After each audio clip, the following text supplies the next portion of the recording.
Running Sentences presents the short story Boxing for Days.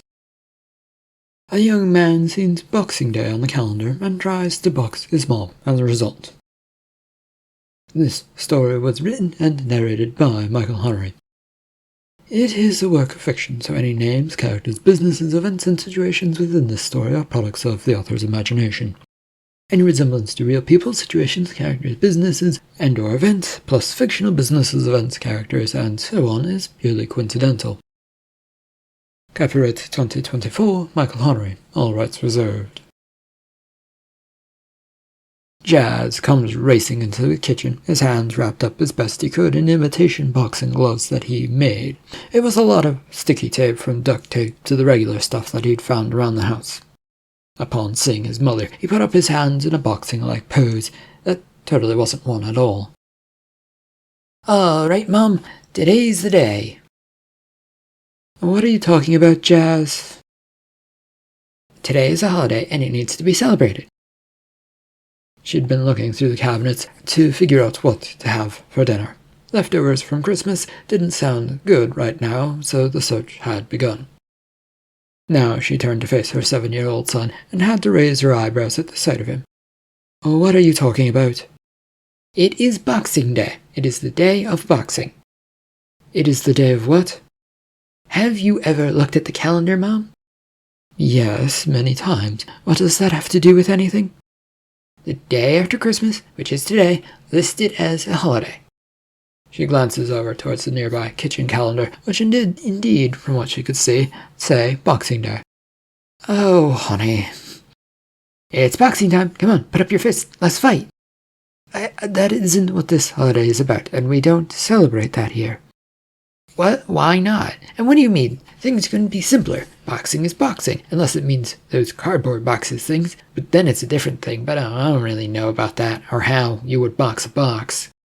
She offers a rueful smile and takes a step over to her son, kneeling down so that she could be face to face with him. "No, that isn't really what this is about." "How can it not be about boxing? It clearly says it on the calendar, and they only put important holidays on the calendar." "Well, it isn't a holiday that we celebrate. It is a British thing, I think. And as much I think the British love a good boxing match, I'm pretty sure this is more about gifts or something like that." "Boxing gifts? Like boxing gloves or something?" She pauses, wondering if it might be true, but figured probably was not. "I don't think so, sweetie, but maybe someone out there is giving boxing gloves or punching bags to help people. Maybe." "Wait a second." "Yes? What is it, Jazz?" "Is it like a second Christmas? How do we never hear about this? How do those lucky people get a second Christmas when we only get one?" No, I don't think a second Christmas is what they're talking about. It's something that I think the British do to feel good about themselves, or feel like they're doing good." "So the British came up with a weird holiday to make themselves feel good? That's weird. I mean, Christmas is all about feeling good, and they need another holiday right after that?" "No, again, I don't think that's about what it is, darling. Perhaps you could, I don't know, forget about all of this?" "Why would I do that? I want a box." "It's complicated to understand, and they'd be doing all of this to give back to society." "Nope, don't understand." "Well, frankly, neither do I. Why it's on the calendar other than the Brits and the Canadians might celebrate it. It's easier just to leave it on there, I guess." "What are you saying, Mom?" She smiles at him once more and gently touches his face, rubbing away a spot that looked like it was a bit of dirt. "Nothing much, dear. Don't worry about it. Why don't you go ask your dad if he would like to box with you?" "Do you think he'd say yes?"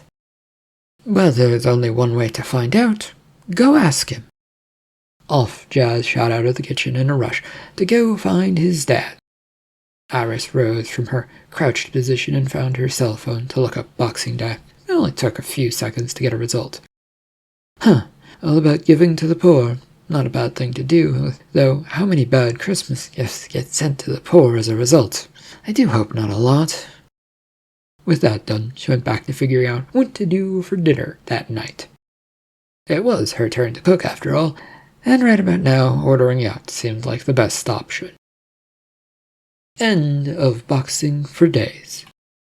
Thank you for listening.